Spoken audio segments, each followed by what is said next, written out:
All right, our next speaker is Yehuda Ben Hamo. So before joining us at Scripps, Yehuda was working at Wild Coast for about 5 years and had the chance to partner with Scripps at Wild Coast on issues like marine protected areas and blue carbon. We're about to hear today how he took that experience and background and translated it to an entirely different part of the world, but continued learning about some of those same conservation issues. Please join me in welcoming Yehuda. Thanks, Samantha. All right. So when we think about solutions to address climate change, forests often steal the spotlight. But it's ecosystems like these, such as mangrove, salt marshes, and seagrasses, that are the real powerhouse in the fight against climate change, sequestering and storing more atmospheric carbon than any other ecosystem on the planet, including tropical rainforests. They also provide an abundance of ecosystem services to communities, which you can see on the top right, including helping communities defend coastlines from storms, flooding, and sea level rise, as well as sustaining important commercial and recreational fisheries. So my capstone project focused specifically on restoring these blue carbon ecosystems and how to actually assess the ecological outcomes of this restoration, consisting of 3 major components. First, reviewed case studies and scientific papers via a literature review to identify best practices for developing automated approach to fish monitoring in salt marshes, as well as developed a standardized workflow to help build a methodology and count, measure, and track fish use in tidal salt marshes using imaging sonar, a first of its kind in this specific research area, as well as created a policy document to help guide future blue carbon restoration projects throughout Australia. A key aspect was basically trying to maximize all the different benefits of this restoration between carbon storage, fisheries, and wildlife habitat. So a quick background, Samantha just gave a quick background, but I first got into blue carbon through my work at Wild Coast, which is a binational conservation group conserving about 39 million acres of coastal marine ecosystems here in California and Mexico. When I joined, they won the Keeling Curve Prize for Nature-Based Climate Solutions, which is restoring mangrove forests in northwest Mexico, which is kind of like the Nobel Prize of carbon mitigation or carbon reduction projects. And that was really eye-opening for me. I got pretty obsessed with blue carbon.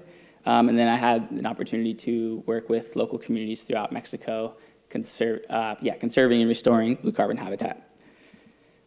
Since then, I've been actively involved in a lot of blue carbon projects while at Scripps, including helping analyze seagrass sediment samples in the port of San Diego to quantify carbon contributions, as well as collaborating with Conservation International and Surfrider Australia overseas to help basically map and conserve blue carbon ecosystems over there as well. So through my research, I found out that Australia has some of the highest blue carbon value in the world. Its coastal ecosystems sequester over $23 billion in global climate benefits every year, which means that its coastal ecosystems like mangroves, salt marshes, and seagrasses actually pull that carbon out of the atmosphere. A lot of those carbon emissions come from areas outside of Australia. To put that into perspective, it's the emissions equivalent of the annual electricity emissions from every household in the US, European Union, India, and China combined. And that's the storage. Each year, these ecosystems actually capture and sequester carbon that's equivalent to an additional 5.5 million cars annually. So we must prioritize the protection of these areas to avoid that risk of releasing this millennia-old carbon. And in contrast, by restoring them, we can actually enhance their ecosystem function to potentially double down on that carbon sequestration benefit, as well as helping local communities, supporting fisheries, and wildlife habitat in the process. So this first, I'll show a little quick video about one of the project sites that I was helping monitor. It was a Ramsar wetland of international importance inside Tasmania that just underwent hydrological restoration. Let's see if it's the volume. In Tasmania. What we've done, the project that we've delivered at Richmond Park is the biggest wetland restoration project that's ever been achieved in Tasmania. What we've done is remove a levee that was stranding a temperate salt marsh community from its normal tidal flows. And as a result, we're witnessing a change in the vegetation and animals that use that wetland. This project was funded by the Australian Government through its Blue Carbon Ecosystem Restoration Program. Blue carbon offers one of the most significant opportunities to capture carbon and return it into the Earth systems. The restoration has involved removing the levee, so that's restored the hydrology of the Richmond Park floodplain. And also part of the restoration, we've fenced out the area, which has removed the sheep from this environment. So that now we're having this regular flooding, and that's really created the right environment for the wetland here. And along with the tides, you're also getting a lot of fish coming in, shrimp and other crustaceans. The great thing about this project is that we are looking at the ecosystem as a whole and really try to understand how that ecosystem is responding from the restoration that we're doing here. We've got a multi-beam sonar set up in the channel, and you can see the visual coming through here. And what we're looking for is movement in the form of fish, and often you see it in schools. And that's capturing all the fish that's going into the Richmond Park floodplain and also coming out of the floodplain. So that way we've got another way of monitoring how the floodplain is used by fish. And it also gives us a sense of the biomass that's now being produced by the Richmond Park floodplain.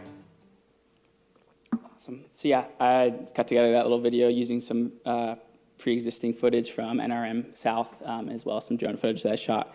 NRM South is a regional, it stands for Natural Resource Management, a group supported by the Tasmanian government, similar to what the equivalent would be like Ocean Protection Council in California. The project...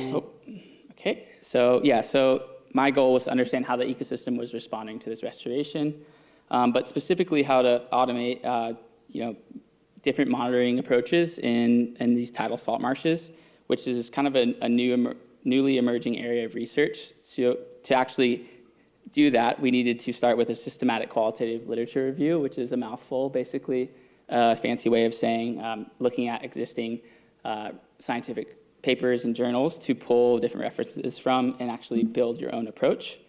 And then, so a lot of the papers that I reviewed were used in different ecosystems, which you can see on the x-axis, as well as imaging sonar types on the y-axis.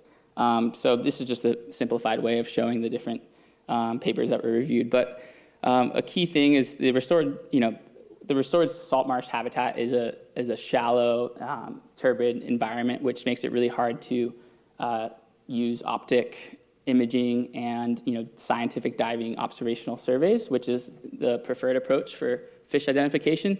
So we had to sort of adapt our approach and basically using this literature review to identify different strategies to do that.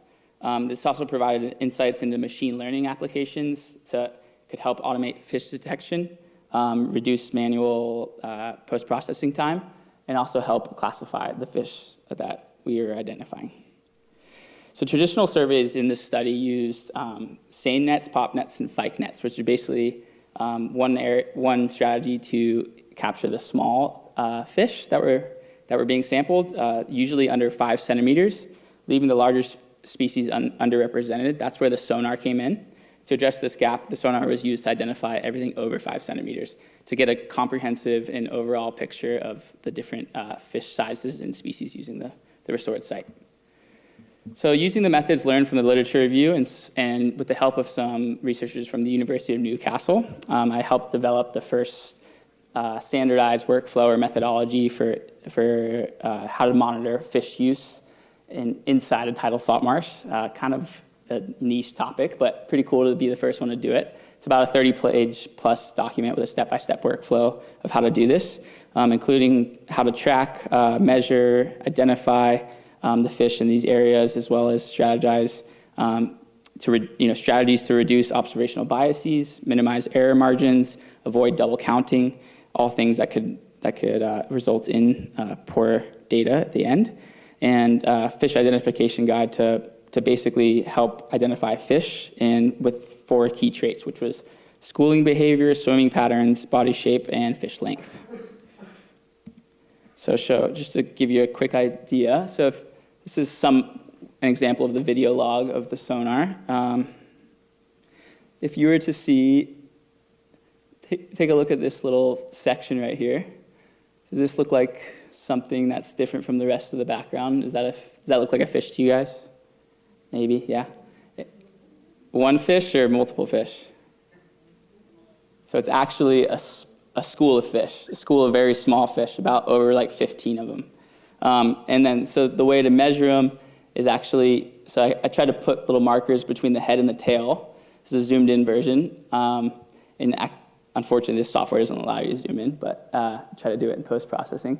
So yeah, you basically click the measurement tool and show from the head to the tail, and that gives you the distance or the length of the fish. And it's up to us, based on how the sonar was deployed, to identify whether it was moving upstream or downstream, which will help later in fish identification for species identification classification methods. So one key question that my research was helping address is the research committee wanted to know whether or not fish species in Tasmanian wetlands shift direction with the tide. So this graph shows movement during the outgoing tide on March 8th, 2024. You can see a clear pattern. Most fish initially swam downstream, then switched to upstream as the tide change progressed, suggesting a potential tidal influence on behavior that hasn't been well documented in this region yet. It's just an example, and using more data that will be collected later on this year, I'm going to be helping do similar studies like this to basically determine that further.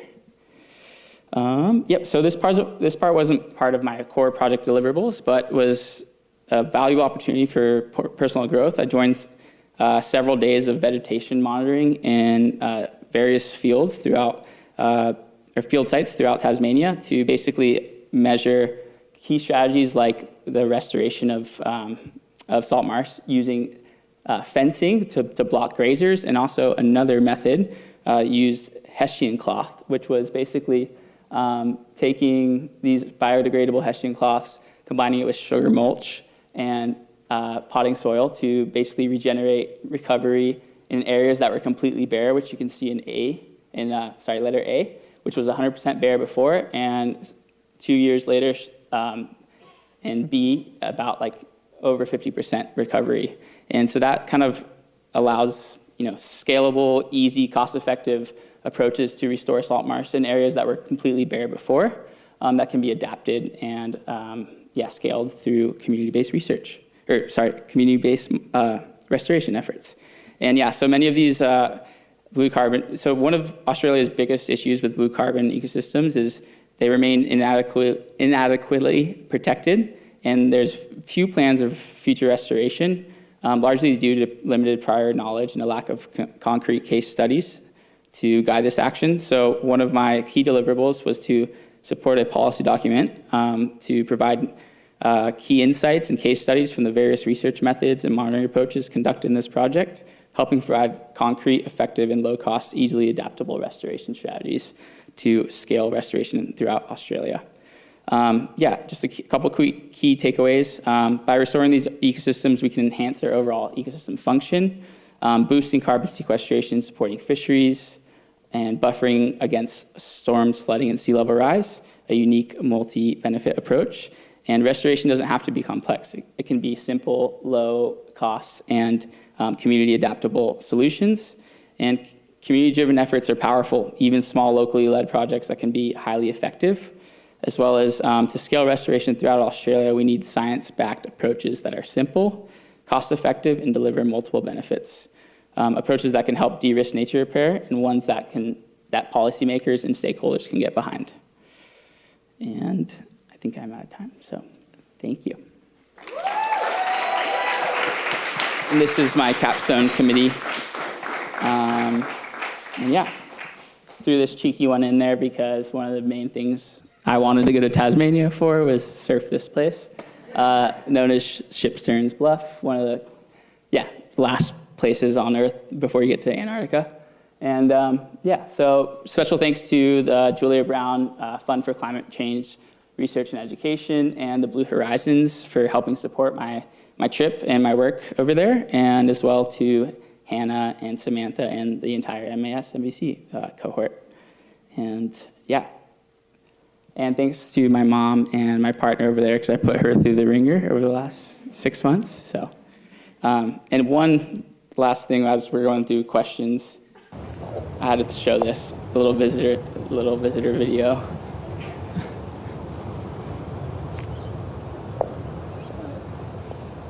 This is an area nearby. These are actually wild kangaroos, but I think they might be saturated by tourists giving them food.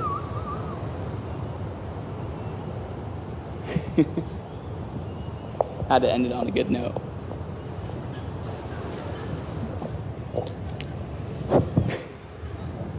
He's sniffing me out. No, I haven't. All right.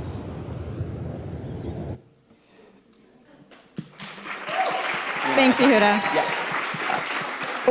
We can take one question. We've got time for one question for Yehuda.